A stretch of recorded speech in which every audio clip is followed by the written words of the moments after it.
साथीहरू पहिला यो भिडियो हेर्नुहोस्।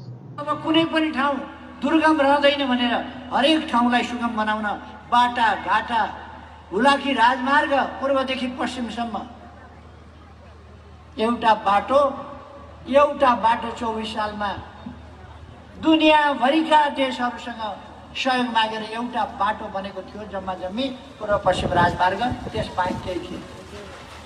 नेकपा एमाले हाम्रो प्रधानमन्त्रीज्यू भन्नुहुन्छ 2024 सालमा विदेशीहरूसँग मागेर एउटा सडक बनेको थियो। अहिले नेकपा एमालेको सरकार आउँदा कैयौं सडकहरू बनेर भनेर प्रधानमन्त्रीज्यू सुदूर तथा कर्णाली प्रदेशका दुःखहरू कहिले देख्ने तपाईहरूले? यो सडकको दुर्दशा हेर्नु, जनताहरूले कति शास्ति पाइरहेका छन् तपाईले बुझ्नु भएको छ? यस्ता तुइन तरेर जानुपर्ने अवस्था, यस्तो गाडी बगाइरहेको अवस्थामा तपाईहरूले रेल र पानी जहाजको कुरा गरिरहँदा सुदूर तथा कर्णाली प्रदेशको तपाईले चिन्ता लागेन? तपाईले त्यहाँको याद आएन?